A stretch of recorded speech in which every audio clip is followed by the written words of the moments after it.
Good to go. All right. Good morning. My name is Steve Maher, and welcome to Risk Management Professionals. Okay. Of course, my computer wants to do that right at 8. Welcome to Risk Management Professionals continuing series on Hazop study facilitation. This will be module 7 of our Hazop study facilitation series. Risk Management Professionals is an engineering consulting firm that specializes in a wide range of process safety management, risk management programs, and safety and environmental management systems applications. And as such, we do a lot of these Hazop studies. So this is part of our outreach program, sharing that information to hopefully promote application of good quality Hazop studies. Just a little bit in terms of logistics, the number on your screen, 877-532-0806, can be called if you have any technical difficulties. In addition, Solveig Sather, our webcast producer, will be attending or listening to the chat window that's opened up on your screen. That can be used to communicate to the producer if you're having troubles, want to interject ideas, or ask questions, or have her reiterate information to the speaker, me. I'll be happy to do so. The individuals who are participating are kept on mute. This is a live broadcast. It's set up using an interactive mechanism called WebEx that allows for very large teleconferences. So at the end of it, there'll be an opportunity for questions. If you'd like to be unmuted and interject a question or participate in the discussion or provide additional ideas to all the participants, our webcast producer, Solveig Sather, can do that. And but in the meantime, during the presentation, everybody will be muted so that if you have interruptions on your end, cell phones ringing, other meetings going on in your office, that's not going to interrupt other participants' ability to listen to the webinar. Also, a bit of logistics too. You'll see 2 images on your screen. It'll be a PowerPoint presentation on the left-hand side. In the upper right, you'll see a video image of the speaker. That can be adjusted using your mouse controls like you would any window on your desktop.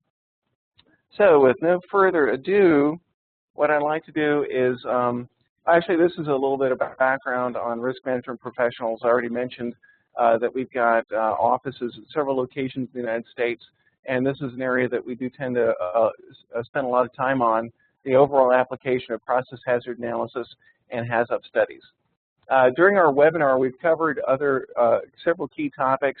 Regulatory requirements, we kicked off with as Module 1, giving an overview of various PHA techniques. Talked about the Hazop study mechanics and tips for maintaining the quality of the work. That's something it may sound trivial, but not all Hazop studies are created equal. The quality of the facilitator, the information available to the team, there's a lot of things that really drive a good quality Hazop study application. And I'm fortunate to say that a lot of things I've seen done out in the field are less than stellar in terms of exemplifying good quality Hazop study applications. So that's what we're trying to promote here is good quality, robust Hazop studies that you can actually use. PHA preparation and P&IDs.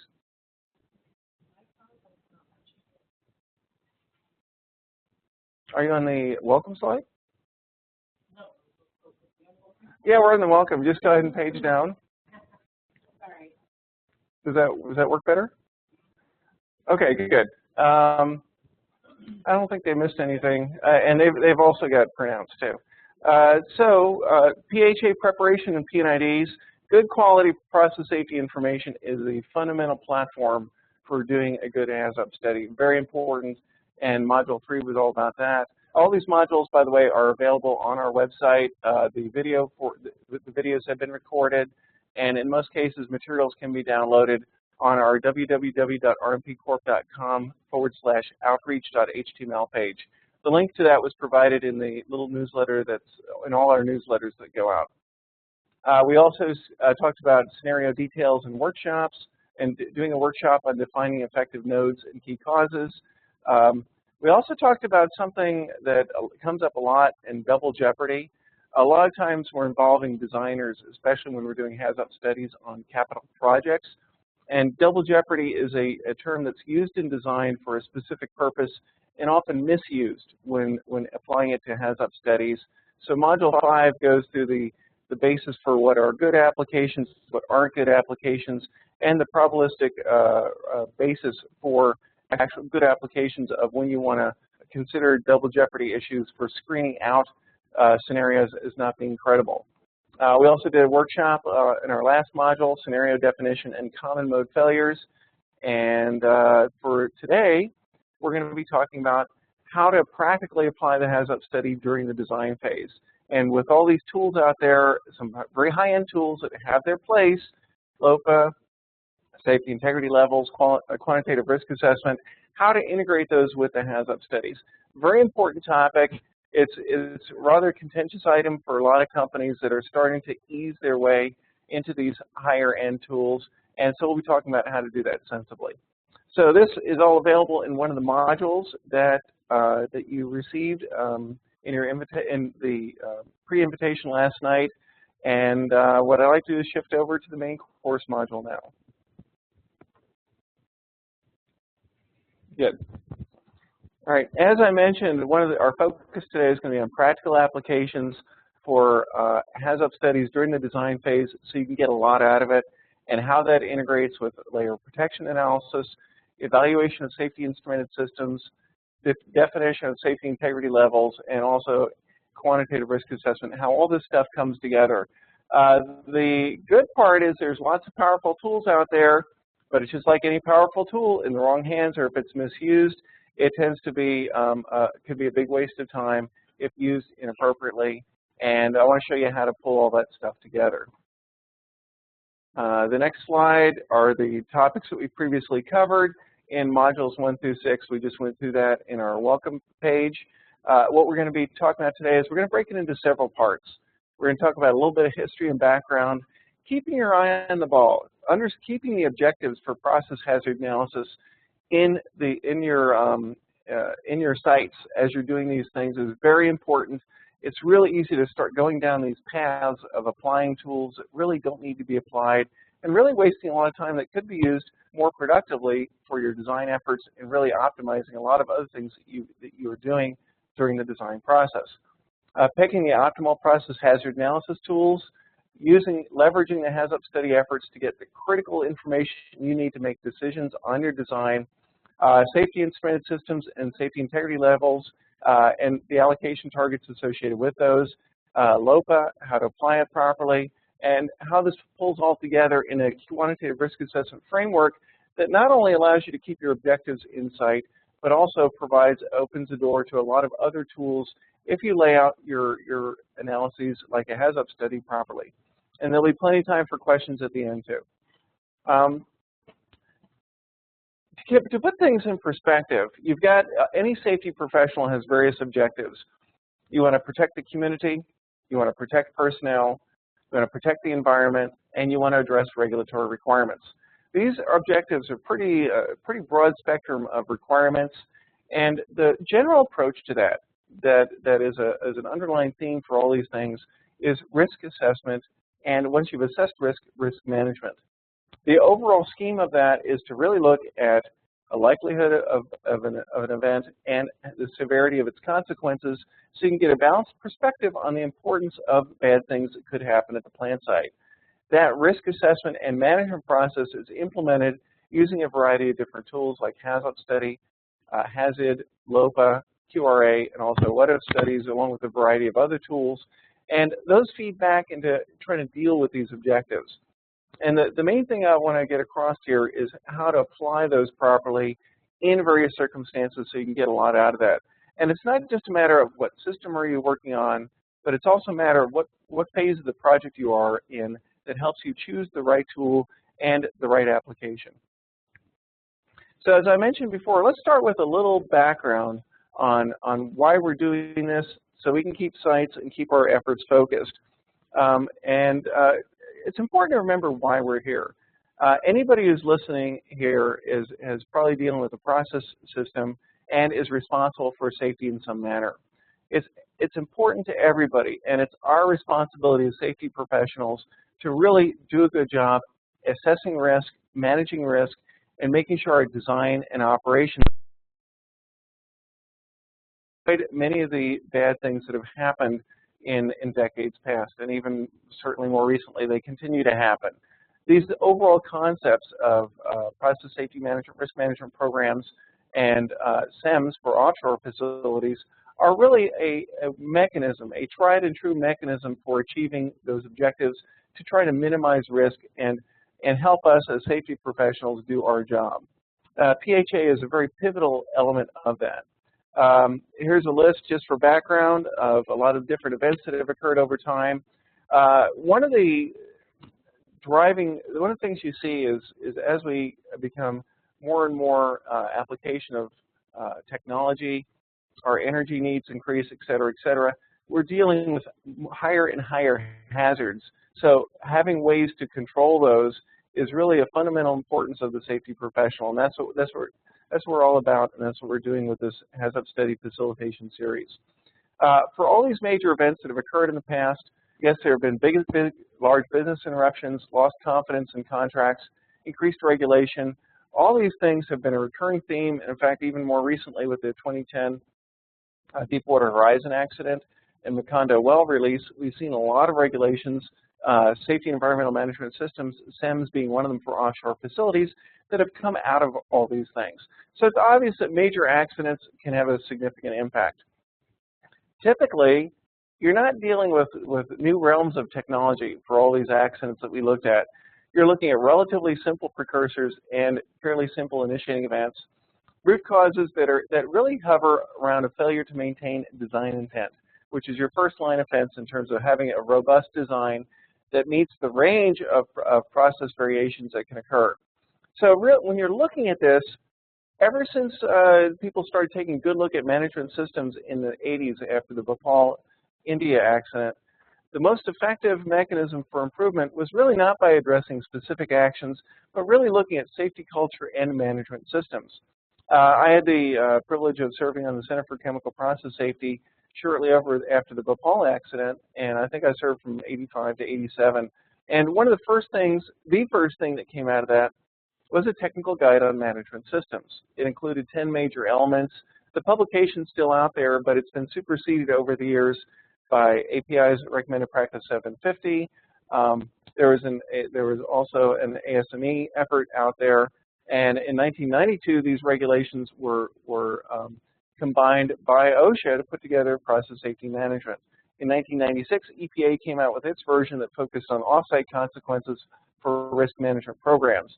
And even more recently, in October of 2010, the Bureau of Ocean Energy Management and Regulatory Enforcement put out its Safety and Environmental Management Systems regulations for offshore facilities. For this entire period, from 1985 to 2010, a period of 25 years, the same core elements, the same management systems items really were a common theme for all these. So, and thousands of safety professionals have looked at this and tried to find ways to control accidents.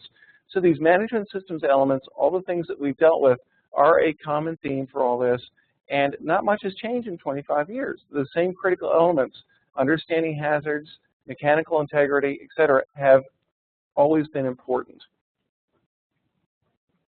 I talked about some of the industry initiatives that were coming out of that came out, the regulatory requirements, and I don't want to lose sight of all the important elements that are in process safety management and the other safety management systems. Process safety information, employee participation, operating procedures, training, contractors, mechanical integrity, pre-startup reviews, management of change, incident investigation. All these things are fundamental elements of a management system. We're going to focus on process hazard analysis because after you get your process safety information done, doing a good quality process hazard analysis so you really understand what can occur is a fundamental mechanism for helping prevent the occurrence of undesired events. Those same elements are key elements of the state programs and also federal risk management programs. You got basically the same prevention program elements that are a common thread for those programs dealing with onshore facilities and also offshore facilities, safety and environmental management systems, which is an evolution of safety and environmental management programs that originally came out from API's Recommended Practice 75. In all cases, industry pretty much jumped on this, but these programs that were put forth by industry were later adopted and modified by regulatory authorities to provide a uniform application. But in all cases, as I mentioned before, the overlap between all these different types of programs is significant because you're really looking at ways to help control hazards. And as I mentioned, hazards analysis or understanding what can go wrong is a fundamental part of that. So that's what we're going to be focusing on as part of our seminar today. These pivotal elements for process hazard analysis. Now, as you remember, a key objective of the PHA is to look for vulnerabilities. You really want to look at causes, what are the consequences, and key safeguards, and pull all those together so you understand their importance. If you look at the graph on the left, there's 5 different scenarios that you might plot in terms of looking at consequences and also the likelihood of occurrence. Things that are low consequence and low frequency are obviously unimportant. Things that are higher consequences but low frequency, maybe it's not credible and maybe it's not very important. Similarly, things of very high frequency that occur all the time but are very low consequence, perhaps just operational issues, may also be not very important. So really it's by balancing that you tend to flush out the scenarios 2 or 5 that have a potentially higher risk, increased importance, and maybe dealing with safety systems or causal events that are important to address to prevent bad actors. So the key technical objectives of the PHA, whatever tool you're using, and we'll talk about how all these tools interact, is to flush out these potential bad actors by looking at scenarios and identifying their importance by looking at severity and likelihood. Now, you also get more out of that. By applying process hazard analysis for a project, you can really get a lot more information. You've got some key people there, you're reviewing the design, you're reviewing all the drawings. Obviously, you want to improve safety, but you can also get some nice benefits for operations, help smooth out your startup, look at other operating modes, all a matter of having safe and stable operations. You're also helping the facility with regulatory compliance. You're reviewing P&ID, piping instrumentation diagrams, process flow diagrams, and other process safety information to make sure that it's got a good quality. And you're also helping a facility maintain its competitiveness by having smooth, stable operations and minimize accidents that can injure personnel or cause damage to equipment. Another key thing that we get pulled in a lot is to do Hazop studies for capital projects. What a lot of engineering contractors have found out is that by forcing the Hazop study as a critical milestone for the project, it really pulls everybody together, makes sure that they've got their design drawings, design information completed, and that they're prepared and have really addressed the issues. And it also achieves that kind of interaction between the designer and the facility operator and any other key stakeholders. So a lot of times these PHA approaches are used to help pull all this together and really force the project to maintain pace and the momentum you need to actually get it completed. So let's talk about what's choosing the optimal process hazard analysis approach. Doing it at random, some people do this. I certainly don't endorse it. It's important to know what the tools do so that you can make the right choice for applying tools for different designs, different tools for different designs, and also for different parts of the project. The project life cycle has a lot of evolution going on. During early stages, you're looking at major corrections, fundamental design approaches, and you can apply PHA to kind of flush out major problems so you don't go through and do a detailed design only to find out that you got to throw it all away and start afresh because you're making fundamental changes.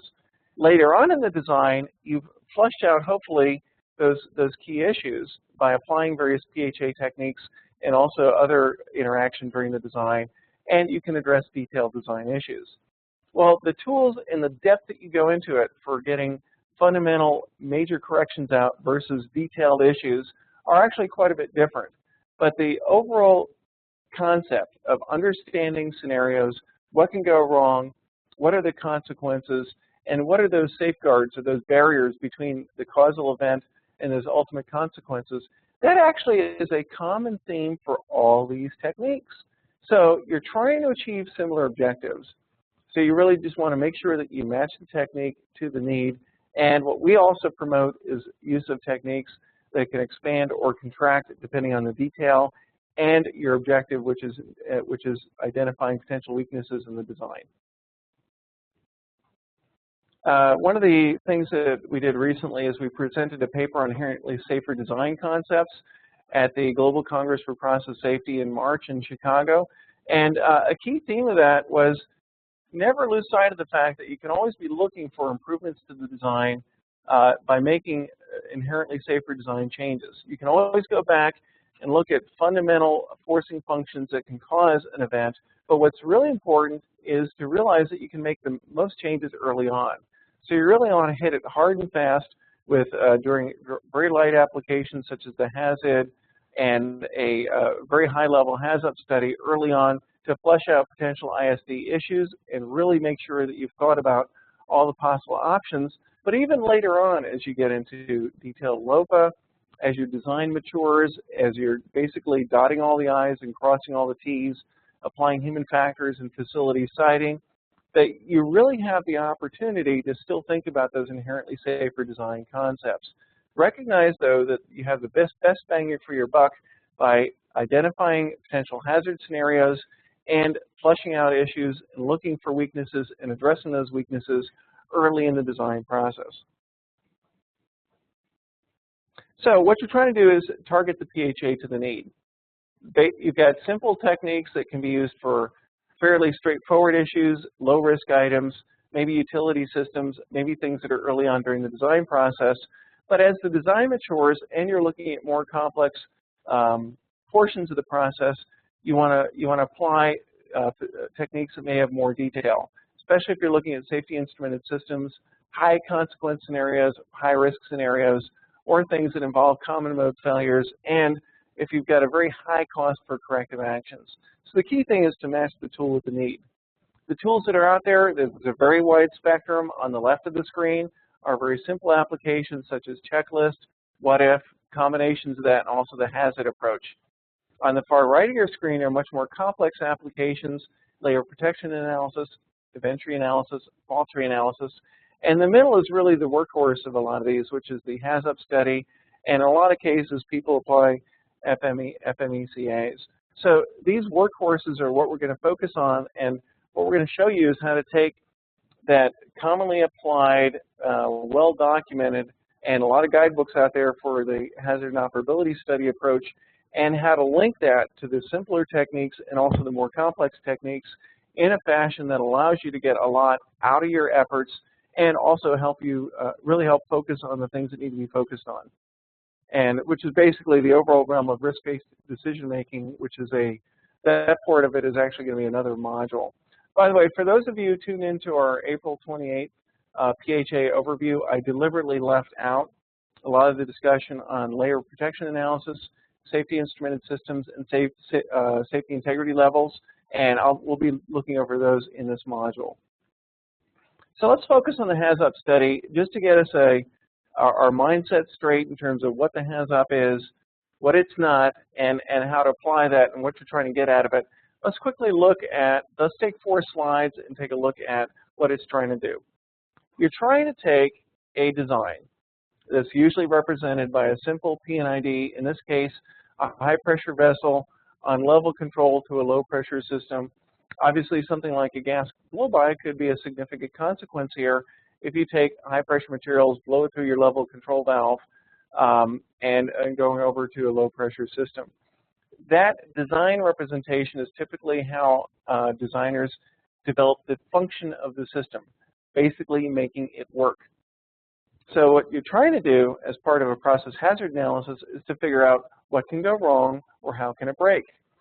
So you're taking that design representation that designers typically use, and you're applying Hazop study deviations, process deviation, bless you, combinations of guide words such as no and more, with process parameters such as flow, temperature, pressure, and level, to really help flush out what happens if you lose flow, what happens if your level goes up, what happens if your temperature increases, looking at specific scenarios associated with that.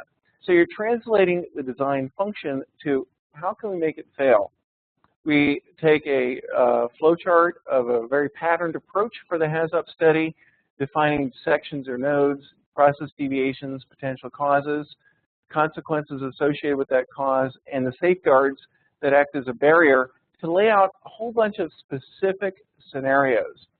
In previous modules, we identified how to create those specific scenarios, and the idea is you want to identify all paths that lead to potentially risky scenarios that you might want to address. That foundation is what's a branch-off point for all of these other tools.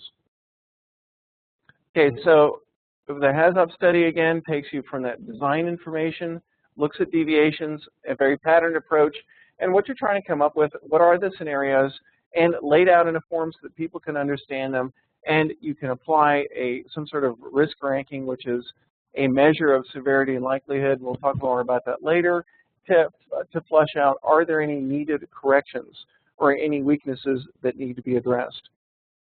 The one thing to keep in mind, and this is something that we promote here a lot, is how to make effective use of a very knowledgeable team. The common theme for all Hazop studies is you need to get key stakeholders together and key people who understand the design. So you've really got very valuable people, very valuable resources. You've got process represented, operations, maintenance, they're required, the good facilitators also required, and instrumentation specialists, safety and fire protection people, and other experts may participate as needed. But these are all people who've got a lot to offer, and they're also very busy. So one of the things we try to promote is using that Hazop study as a foundation, and since you've got all these other resources, how do you make good use of those resources and branch out and get key parts of your layer protection analysis or QRA or whatever other tools you're using carved out while you've got those key resources present. You can always do some follow-up effort later.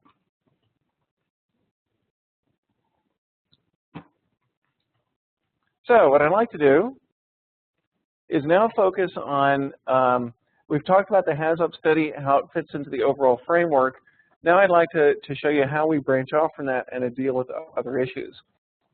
Before we get into that, one of the common misconceptions is I want to put a framework on something that's being more and more applied out in the field, especially for new designs, and that's safety instrumented systems. So what I'd like to do is talk about their evolution, what they're trying to do, what they're not trying to do, and also talk about the risk of high consequence events. This is a similar slide that you've seen before, but it's important to focus on the big picture. It's the lack of focus and the lack of keeping your sight on project objectives and safety objectives where I've seen the most misuse of time, energy, and resources, and where the application of these tools does not give meaningful results. The same 5 scenarios that we looked at before, when you're starting to look at higher risk or higher consequence scenarios, you want to better understand in many cases what the likelihood of those events are and what those consequences are. So what we're doing is using that Hazop study to get additional information. It's all framed around understanding the probability of the event, the consequences of that event, and really characterizing risk as the summation of the probability and consequence for each scenario, basically all added up. Now, one of the implications for protection system design by looking at that big picture of understanding risk is that if you're trying to keep risk, if you want to keep risk constant and your consequences are going up, basically you're dealing with higher tech areas, higher temperature processes, higher pressure processes, your scenario likelihood must decrease. So you got to make that high consequence event less likely if you're to maintain the same level of risk. Even further, if as we develop as a society, we value human life and want to lower risk to people, risk to the environment, or risk to the community, and we want to, and the consequences are still increasing, we've got to make that scenario likelihood even lower. So how do you deal with that? Well, really the design of your protection system and its reliability is an integral part of maintaining that risk or lowering the risk. So what does that mean for these kind of events is you've got to apply higher pedigree systems. What's happened over the years, let me just mention it right now and then we'll get more into that. What's happened over the years is you've had a lot of evolution of electronics in the 80s and 90s, and it continues, of course, as well as the consequences of events increasing and the importance of maintaining high pedigree, high reliability safety systems. Well, things actually reach to a tipping point as your electronics get cheaper, more affordable, more available, more versatile, they can do more stuff, and you want to lower risk to the point where you start applying higher pedigree, higher reliability systems more and more. And that's what safety instrumented systems are all about. Safety instrumented systems in some fields are called HIPS, or high integrity protection systems. Those are basically the evolution of systems that have always been there, from single element analog devices that used to be used to protect our process systems to when we started using electronic sensors, smart sensors, separating control and protection devices, applying redundancy, getting more higher pedigree devices, applying diversity and voting logic. All of this has been an evolution to increase the reliability of your safety systems so that you can maintain risk or even lower it in an environment where you've got higher consequence type events. Now, all these are a spectrum of protection features. The ones on the right, the high pedigree systems provide higher reliability, but the ones on the left, even analog, simple devices, they've been around for decades. That doesn't mean that they're unreliable or they should be thrown away. It also doesn't mean that you should ignore them and only count on your safety instrumented systems. The overall protection field, the protection universe for your plant involves all these different devices, all with different pedigrees, all with different reliabilities, and using the Hazop study and these other techniques lays out the scenario so that you can properly evaluate them. And that's what these are all about. SIS, HIP systems, they're not magical. They do have a certain pedigree. They've got a lot of design standards and guidelines behind them. You see them referenced on this page, ANSI, ISA standards, and also international standards too. All those are available, but recognize it's just an extension or evolution of the various protection systems that we've been using. One of the things that kind of hit home to me is I had the privilege of being involved in 1990 for the PSSDS, Platform Safety Shutdown System Effectiveness Study. I was doing a very long, very widespread application of a LOPA QRA technique to next generation production platforms, Stratfjord, Gulf of Mexico, Nigeria for a company, different levels of complexity. This is during the days where you were evolving from pneumatic to electronic systems. We were looking at the pedigree of those, and we're also looking at end devices, their reliability, actuation signals, and simple LPUs, all pulled together, and we're actually looking at that evolution of reliability and how those came into place. And basically, a key conclusion, and actually the paper that came out of that is available on our website, is that really end devices and and also the transmitters and those kind of things are still the fundamental, less reliability portion of this, and it's really the logic processing units, once you start introducing modern electronics, that really make a big difference in terms of eliminating any sort of unreliability issues associated with signal processing. But really also what came out of this is that all these different types of protection features, pneumatic, electronic, voting logic, everything else, they're all part of the picture when it comes to protecting your facility, and you want to use the tools such as LOPA and QRA to properly evaluate them and put them in perspective. You don't want to ignore the pneumatic or analog type systems. They're just part of the picture. One of the also interesting things too is there's been a parallel evolution of the actual design of these higher end protection systems and the standards and the kind of reliabilities you want to achieve. In the top arrow, you've seen an evolution from analog devices to electronic to application of voting and high redundancy type systems. In the middle, you'll see the standards that were keeping pace with that evolution and availability of new types of features and designs that are out there. And with that, you're able to define and categorize the kind of reliability of the protection systems that you wanted to. And it's overall with the goal of achieving lower risk systems for things that have potentially higher consequences. So all these things, the design of the system, the standards that are behind it, the reliability that you're trying to get out of them, are all keeping pace with each other and will continue to evolve.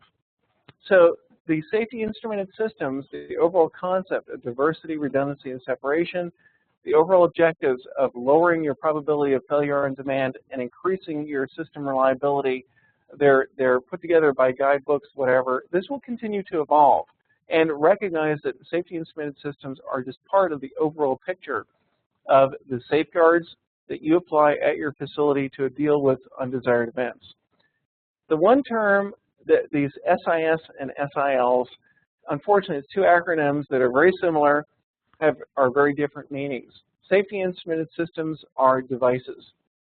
Safety integrity levels, SIL, is a measure of the reliability of that device. So they're two very different things, all revolving around the sort of things that you want to think about when you're designing or evaluating protection features. These safety integrity levels, they have different, as you saw 2 slides ago, they have different reliabilities associated with them. The way to achieve that, and as part of these design standards, they give you representative architectures for how to achieve those kind of reliabilities. SIL 1 reliability, basically giving you an order of magnitude decrease in the likelihood of the event by giving you a order of magnitude decrease in the unreliability of the safety feature. I think I got all that right.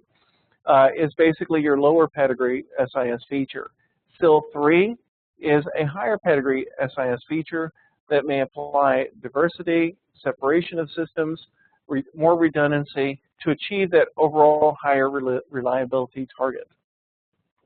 These reliabilities that are associated with that are various ranges. Basically, safety integrity level of 1 gives you about a 1 decade of improvement, 3 gives you about 3 decades.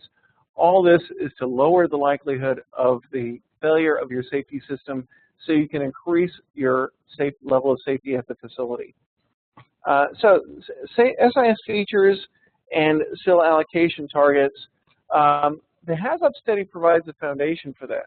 One of the things that we recommend is the selective application of LOPA, layer protection analysis, to those scenarios that are higher consequence or potentially higher risk, so you can get a better appreciation for the contribution of those safety systems and the reliability associated with that. What does that do for you? Well, if you apply a layer protection analysis to all your scenarios, you're going to very much find out that it's a lot of work with very, very minimal return.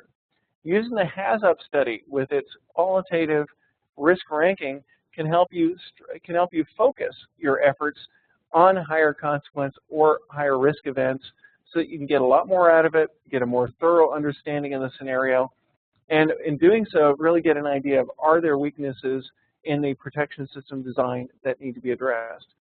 These SIL allocation targets, they can be a pivotal function of your target risk or reliability, which if you have numerical targets, the layer protection analysis helps you bridge that gap between the Hazop study and identifying if you've met those targets. It helps you provide feedback to the design, consistency with facility applications. And another key thing, a term that is often misused, is SIL allocation. SIL allocation is something where as you look at a system, understand the scenarios that contribute to risk, that helps you identify what your target safety integrity levels are. That's usually fed to an instrumentation designer that goes through, finds appropriate hardware, and designs it properly to pull it together. Then SIL verification is that approach, or is that an application where you look at that design afterwards to verify that your safety instrumented system has met those initial SIL targets. So a team, usually the Hazop team where we branch into LOPA, is looking at SIL allocation, identifying those safety integrity level targets. Those are fed to an instrumentation designer based on all your knowledge of process, looking at the scenarios. So the instrumentation designer can then focus on their design, and then afterwards the instrumentation designer or somebody with those skills can go through and actually do SIL verification. And there's a lot of tools for that, and if we ever wanted to get into a lot of details on SIL verification, I'll go ahead and have one of our staff here, Kristen Norton, provide some feedback on that part. So that's how all this conceptually fits together. Let's look at some of the details. Let's look at layer protection analysis. Layer protection analysis, as I mentioned, is one of your tools in the toolkit. It was originally created to kind of bridge the gap between a Hazop study, which is primarily qualitative when you're looking at the risk associated with the severity of the scenarios and likelihood of the scenarios, and quantitative risk assessment, which goes through a lot of work, uses a lot of very detailed tools to put numerical probabilities on the scenario and very detailed numerical results with respect to the consequences. The LOPA uses relatively standard equipment failure frequencies to give you the initiating causes, the likelihood of that initiating cause, and what your likelihood is of what your unreliability of the independent protection layers are, so you can pull all that together and identify what the scenario frequency is. This simplified use of equipment failure probabilities is really the key for making LOPA work. It's the key for why you can get a lot out of it with minimal effort if it's applied properly. Now, one of the things I'd like to do real briefly before we go on is bridge the gap between Hazop, LOPA, and quantitative risk assessment. What you see on the screen for the connoisseurs of fault tree analysis is a very simple fault tree for that same system that we looked at a few minutes ago with a high pressure vessel on level control feeding a low pressure system. On the left, you've got on the second level from the top, you got level control valve 1 or its bypass is open. How can that happen? Well, you got various valve malfunctions, maybe an operator failure, et cetera, et cetera. But that causal event is your cause in the Hazop. In the LOPA, it's your initiating event.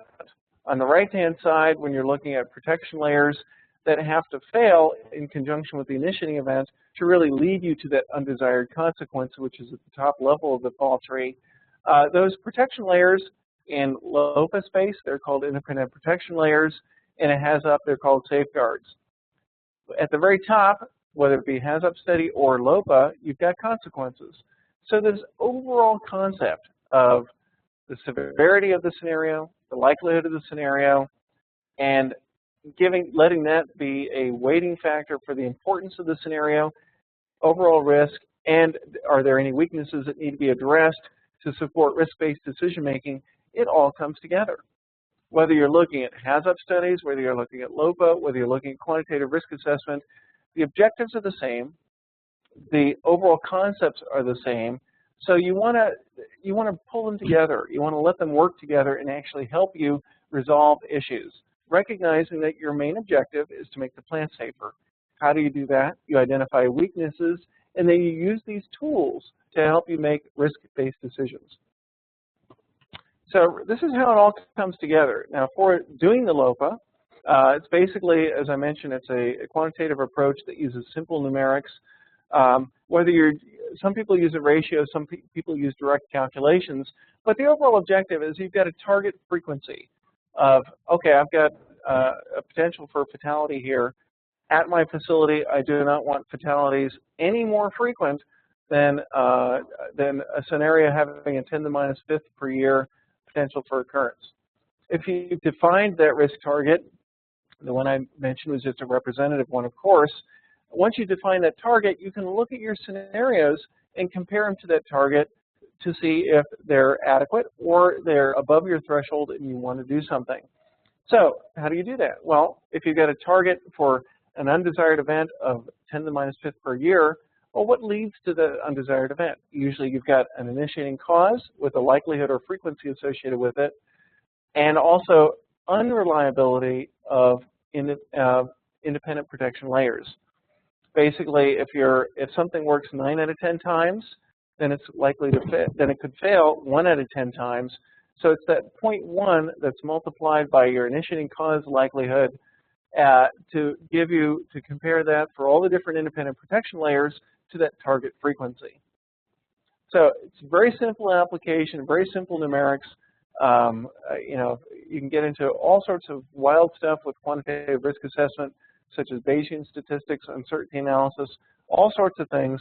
That's waved away for the LOPA. You're trying to focus on simple numbers that are conservative, that will help you identify if you got a major problem or your design is basically fine, or if you've got potential weaknesses. So whether you look at calculating the scenario frequency and comparing it to the target frequency that you want for that undesired event, or if you do in this example, create a ratio. Some people like to actually divide the target frequency by the product of independent initiating cause likelihood and the various probabilities of failure and demand for all of your key independent protection layers, and compare that ratio to if the ratio is greater than 1. Yeah, if the ratio is greater than 1, then you've got a problem. If it's less than 1, you don't have a problem. And you actually use that deviation from your target frequency to feed back into SIL. We'll talk about that in a few seconds. One of the other things I like about the selective application of LOPA, first of all, if you're using the Hazop study to identify the high consequence or potentially high risk scenarios, and you apply a LOPA for that, you've really got core team members who really understand the scenario, already warmed up as part of your group. And then you can do the you can do some initial calculations pretty easily. It also helps feed right back to the Hazop study by forcing the team to think about the likelihood of the event and what's going on. A lot of times they come up with new insights or maybe even independent protection layers or safeguards that they may have forgotten about. So that interactive approach to apply the LOPA during the Hazop study, we've found it to be very, very, very effective. And of course, that can be an initial application. It's really up to the LOPA specialist or the Hazop facilitator, or if they're combined, which most of ours are, they can go back later and review the calculations, verify they're correct, or even ask additional questions. But at least you've got those core elements and insights from the team that you get during the Hazop study. Also using the LOPA results, as I mentioned before, you use that ratio to identify how far you are away from your target frequency. And that can feed back into what kind of safety integrity level you need to apply to your safety instrumented system. A lot of times people will use LOPA for Hazop scenarios, even if they're not high risk, to look at what pedigree is needed for the SIS to define your SIL allocation targets. So if your LOPA ratio is a factor of 10 off from what you want, you might want to apply a SIL1 pedigree to a safety instrumented system to achieve your desired target. For example, if your target frequency is 10 to the minus 5 and your scenario frequency that you calculate without the safety instrumented system in it, if it does have one, is 10 to the minus 3, then you're a factor of 100 above where you want to be to achieve the safety levels that you want. So what do? You basically define the SIL allocation target for that SIS feature as a SIL2. That's fed to your instrumentation designer, and then they take it from there. So that's how you integrate this with a Hazop, how you use the results, and feed it back into the design of your safety instrumented system. Let's look at a simple example. This is pretty similar to the one we looked at a few minutes ago. You got a high pressure vessel on level control feeding a low pressure system. Level control valve 1, if it goes open, it'll drain the tank. So you basically blow the gas right to your low pressure system through a valve that's designed for liquid flow, and you could potentially overpressurize your low pressure system and result in an overpressure event that could cause injury, damage to equipment, etc. Very undesirable. That is normally on level control, and then the normal part of the system is in blue. That's what we saw before. Now we're looking at a couple of different features here. In green, we've put an additional solenoid dump valve between the level LIC1 and the valve itself, so you can dump instrument air directly and hopefully force the valve to close. Obviously, you got the same end device, so you got a little bit of a common mode failure going on there.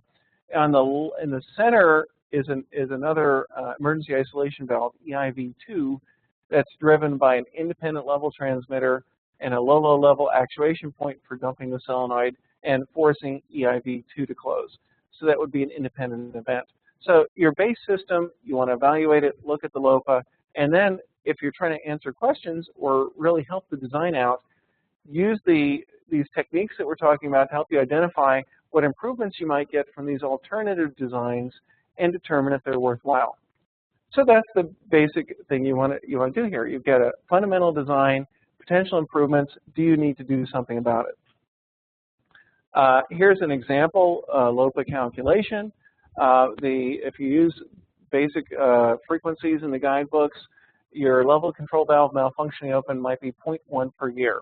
What does that mean? 1 in 10 years, you might see that valve malfunctioning open, or also for an operator where you're not prompted to do so otherwise, have it inadvertently open the bypass valve, causing that flow path and depletion of the level and gas blow by. There is an independent, in the base design that you saw in blue, there is an independent protection layer already of a low-level alarm that would prompt the operator to do something and where the operator's got time to take corrective action. Now, because it's a common transmitter, most LOPA guidelines would say not use it. So we're not taking any credit for that. There's also two 50% capacity relief valves on the downstream low-pressure vessel. These relief valve typically for most LOPA data tables is assumed to work 99 times out of 100. So 0.01 would be the probability of failure on demand, or 1 time out of 100 it wouldn't work properly. If you need both valves, that's where the factor of 2 comes in. Either valve failing will not provide sufficient relief capacity. So your scenario frequency is simply the initiating event. The scenario is of 0.1 per year times the probability of failure on demand of the relief valves. So that's 0.1 per year times 2 times 0.01. You'll see that in the center of the screen on the line. A vulnerability factor can be applied for people being present that can be hurt, and your target frequency is 10 to the minus 5th per year. So you want your event likelihood and your safety features not working to be below that target frequency. Well, what do you really have? Well, when you do the multiplication, this case, you actually did have 10 to the minus 3 as the actual frequency of the event, and the departure from your desired target was 0.01. So you really conclude that you need a factor of 100 improvement in that reliability. So if you install that separate emergency isolation valve, you want to make sure you have a SIL2 target. If you reconfigure LV1 to include a separate closure feature that can also be part of your SIS circuitry, you also need to achieve a SIL2. The nice thing about the second option there is you use the same valve, LV1, but you got to make sure that end device has sufficient reliability so that you can achieve your SIL2 pedigree, along with the fact that, along with making sure it's not a common mode failure for your initiating event. So this helps identify your targets.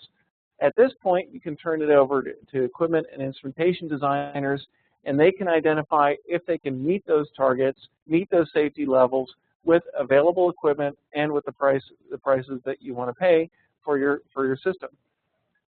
This can be a very useful approach for looking at various design options from both a reliability offered and a cost perspective, balancing the two out and getting the best bang for your buck and most effective improvement for your system. It's a very simple example for risk-based decision making. To put things in perspective, what I wanted to do is show you how this relates together with respect to risk ranking. You're probably asking right now, how does that relate to the Hazop study risk ranking? Well, this is a typical Hazop study risk ranking matrix where you've got high likelihood, high severity in the upper right-hand corner, low likelihood, low severity in the lower left-hand corner, and risk increasing obviously as you go up and to the right.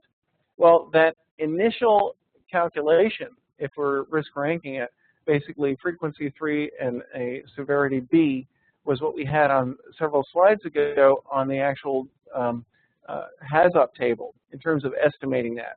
We validated that with a LOPA when we found out that it was within 10 to the minus 3 likelihood of occurrence for the scenario, and so that was without the safety instrumented system. So whether you're looking at LOPA, increasing it by 2 orders, increasing the reliability of the safety features by 2 orders of magnitude, or you're looking at it from a risk ranking table for a Hazop study, you're looking at shifting that oval, the multicolored oval where it says starting without the SIS feature, you're shifting it down 2 orders of magnitude, so you're going from a questionable acceptability in the yellow to a very much acceptable in the green. So whether you're looking at it from a Hazop risk ranking perspective or a layer protection analysis calculations, you're really looking at the same kind of improvement, the same concept, and all you're doing with the LOPA is getting additional information that you can use to help make decisions on acceptability, and also looking at different design options. That's how it all comes together. So a little bit more about LOPA. Again, it's a simplified quantification process to look at if risk targets are met, determine the adequacy of basic process control systems, and also your more advanced features, safety instrument systems, and high integrity protection features. Recognize that basic process control systems can still work just fine, and they do have a certain reliability. Everything that can go wrong in a facility does not need to be protected with an SIS or a HIPS feature. You want to apply them as needed when you need a very high integrity or high reliability system. I have seen a lot of cases where people don't put all these things in perspective, where they over-apply these high integrity safety features. That may sound good from a protection perspective, but don't ignore, one of the downsides is sometimes then people ignore your BPCS or simple features and don't really maintain them properly, don't prioritize them, even though they're a very important safety mechanism at your plant site. And I've also seen cases where they put in the SIS feature and go like, oh, we're safe now, but the fact is that if you don't maintain it, and SIS features usually require more attention to them and get a higher priority in your overall mechanical integrity program, that costs a lot of money too. So you've got to balance all these issues, but don't throw away or don't discount all your existing and tried and true reliable systems that may exist at your plant site. LOPA, again, allows you to do benefit cost comparisons and identify if you can achieve risk targets with basic systems rather than SIS or HIPS features, and also provides you with SIL allocation targets. Initial LOPA during the Hazop study can reinforce these safety integrity levels, and in many cases, it's opened the door to questioning whether or not you need to install SIS features. Probably 25% of the time, as we're doing these initial LOPA calculations, we're finding such a robust difference between your target frequency and what you're calculating for that scenario that it really begs the question, do you need the safety instrumented system? Do you need to spend it for the design? So that can become an action item where people can look at that carefully and maybe take a very expensive feature out of the design so it can be much more cost effective. And again, all these things are branching off points. The Hazop study scenarios, LOPA or QRA are all tools there, and as long as you design it properly, we structure our Hazop studies so they interface very well with LOPA. As long as you're doing that, you've really got a good foundation for getting additional information or applying more detailed calculations as necessary. And again, LOPA can provide that vehicle. You can also go back later, and if these 0.1 per year or 0.01 per demand, where you've got hardly even one significant figure on that, aren't good enough, you can go back through and do a lot more calculations and get a lot more detail. Again, LOPA is best implemented, the initial LOPA is best implemented using a team approach where you've got the embodiment of that knowledge. And also that happens during a Hazop study. So let's pull all this stuff together. What I'd like to impart upon you as we start closing this out is to think about an overall quantitative risk assessment framework for all these PHA and LOPA applications. Recognize, I think the main theme here is I've been trying to show similarities between all these tools.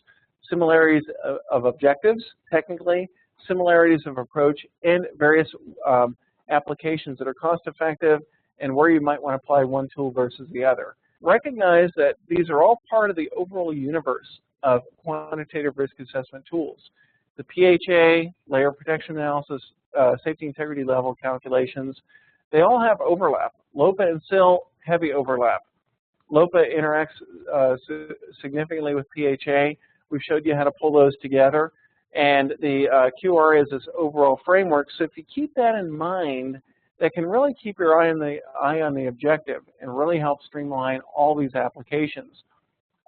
Again, all these things are trying to understand severity and likelihood, and PHA and LOPA are different tools that give you different levels of detail. If you look at a fairly complex process facility, such as a medium complexity refinery unit, you might want to apply layer protection analysis perhaps on about 5 or 10% of the scenarios. And in all cases, it'll help you define your safety integrity levels and then simplify any more detailed calculations that the instrumentation designers do. So you do a good thorough Hazop study, apply LOPA to a few percent of the scenarios, and you've got a really robust mechanism for making decisions on what kind of safety features need to be there and how reliable they need to be.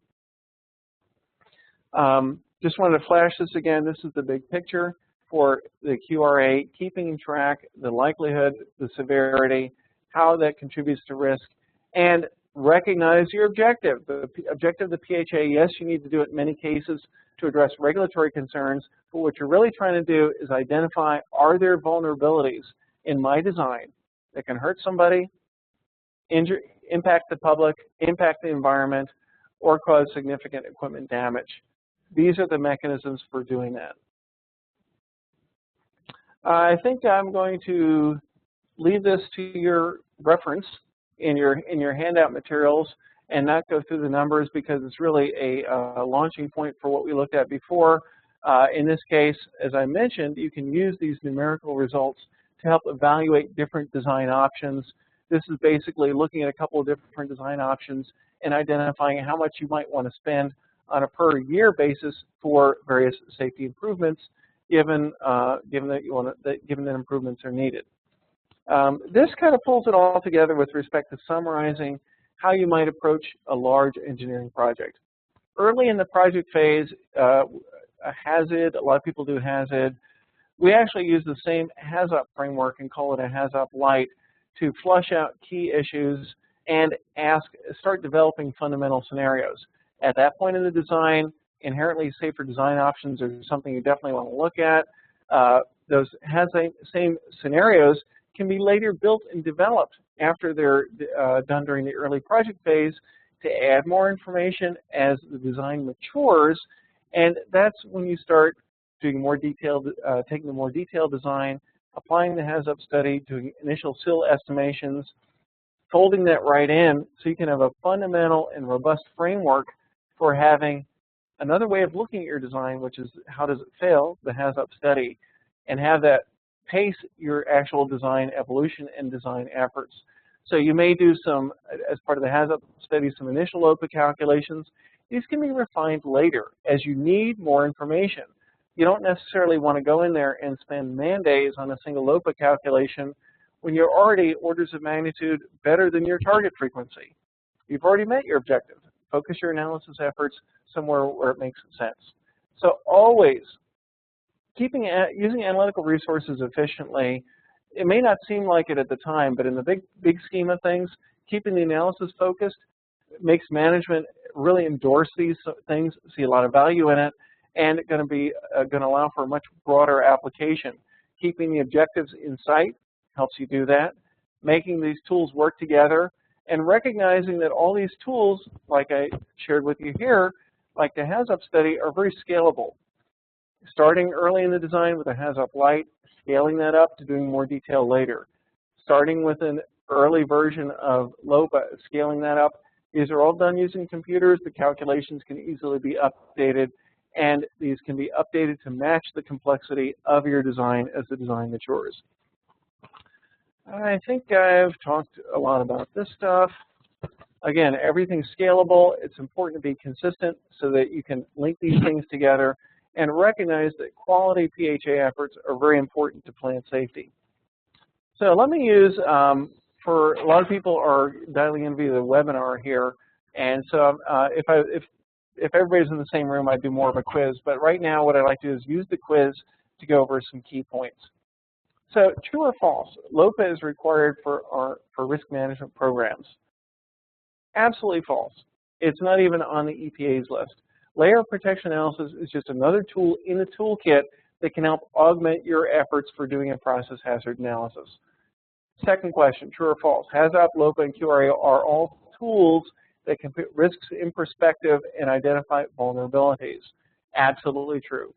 These are just tools in the toolkit, but like any tool, it can be misused. So it's important as you being the safety practitioner that you know what tools to use under what circumstances. Third item, LOPA and QRA are most often applied to new construction and revamps. That's pretty much true, although more and more people are using LOPA to help them make decisions when they're looking at change items at the plant site. A lot of people are going through burner revamps and other things and asking, do I need to apply some of these more advanced protection features such as SIS? Those are good applications for LOPA and also focused LOPA and focused QRA. And the fourth question, SIL allocation is commonly used to identify target pedigree of an SIS. True. It's SIL verification where you're doing all the detailed calculations on the design later. Okay, what I'd like to do is go ahead and recognize that this is all part of one large course. Our next module, Module 8, is going to be on it's going to be a workshop that actually works through some of these problems and also shows you a little bit more detail and more examples on risk-based decision making. We'll be doing that on July 26th. And what I'd like to do is open it up for questions. And while you're thinking of some good questions, I like to provide a little real life, if you want to call it that, tip during all these webinars. And I'm going to shift my screen while Solveig shifts to hers. There we go. Were you able to switch over, Solveig? That's on the PDF, that other PDF file. It's exercise 2. Yeah.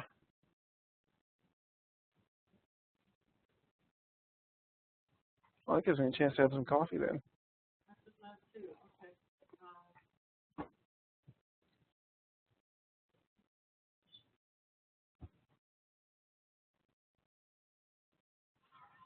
Got it?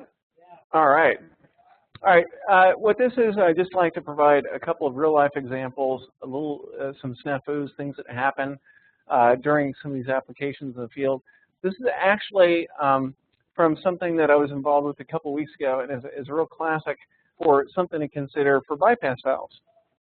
We have two design emulations. Design emulation on the top is a flow transmitter downstream of a control assembly that includes a flow control valve.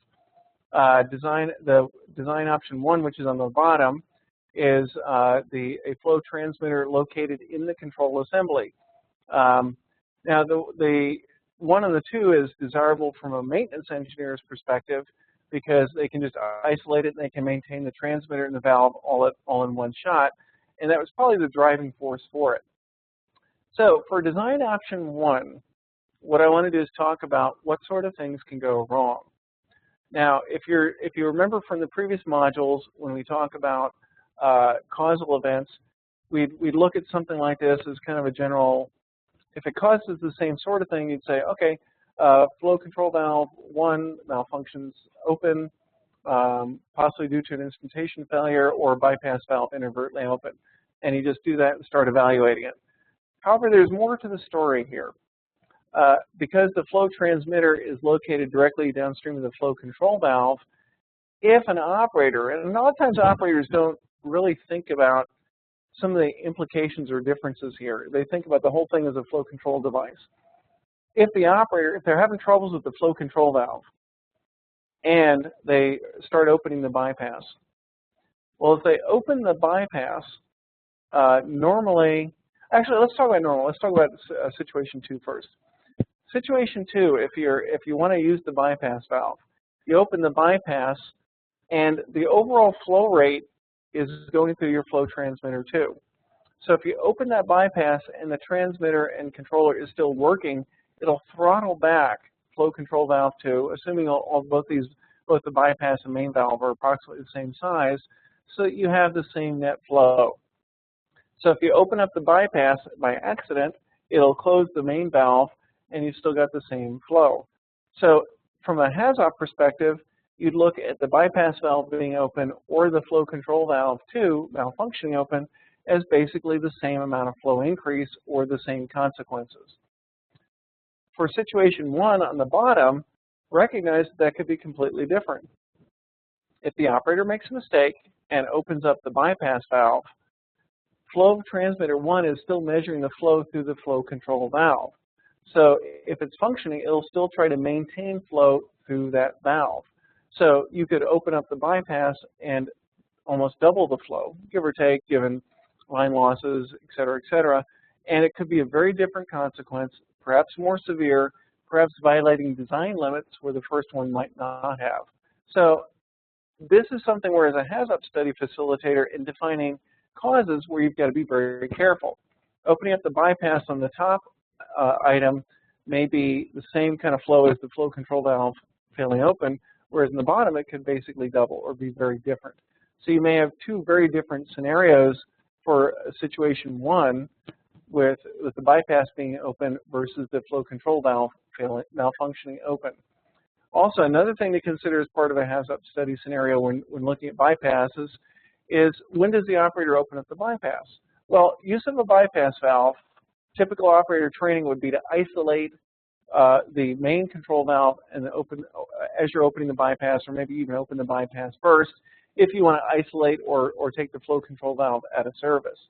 Well, if there have been malfunctions that have forced the valve to close and the operator's not careful, or in their hurry, or they're not properly trained, and if they open up the bypass and the flow through the flow control valve 2, there is none, and then all of a sudden the flow transmitter starts working and it opens up that valve, that could also basically double flow or have a very different type of scenario.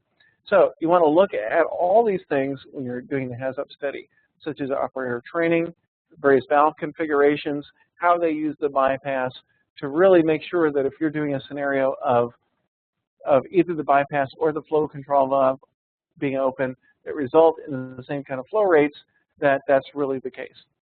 Anyhow, that's a tip for the day, and you've had a chance to think about questions. Any questions? Okay, none there. Any questions here?